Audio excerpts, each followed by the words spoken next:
Presented by Monadic Music.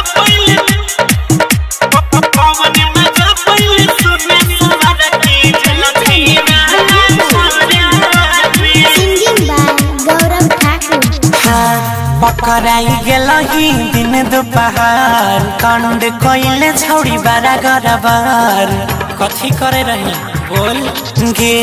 पकड़ाई गेलही दिन दोपहर कांड कोइले छौड़ी बारा गरबार बैठल रही ओकरा कोरा में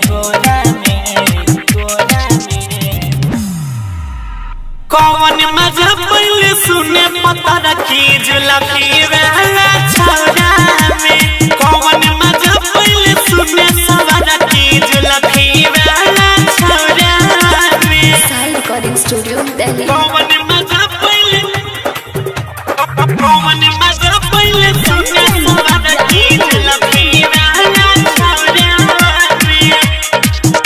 जुलफी वाला छौरा में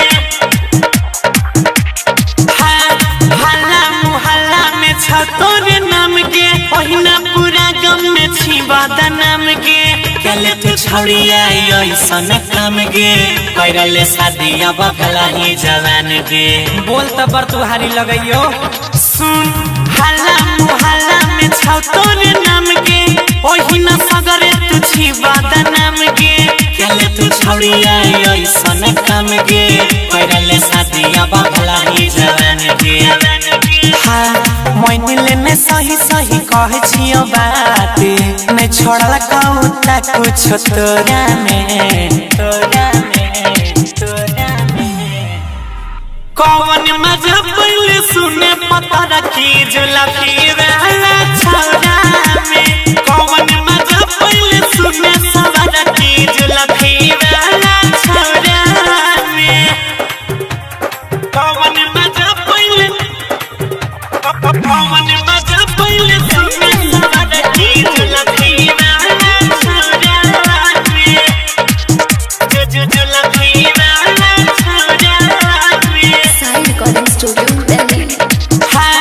करई छही पाप वाला करम गे नाश कर देबे तू सबके धर्म गे माई बाबू के तू पगड़ी बचावे सुधारे रहन नहीं हुए बेशरम गे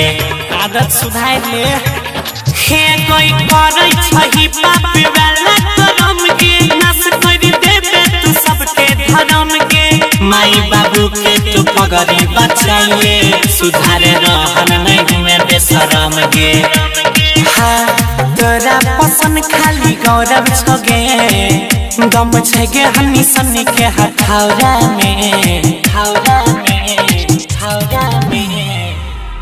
कैसा मजा मिला बोला पता रख जुलफी वाला छौरा में कौन मजा पहले सुने सवार रखी सरवन नाम के छौरा में बता दो सुना Recording by Honey Star, Delhi.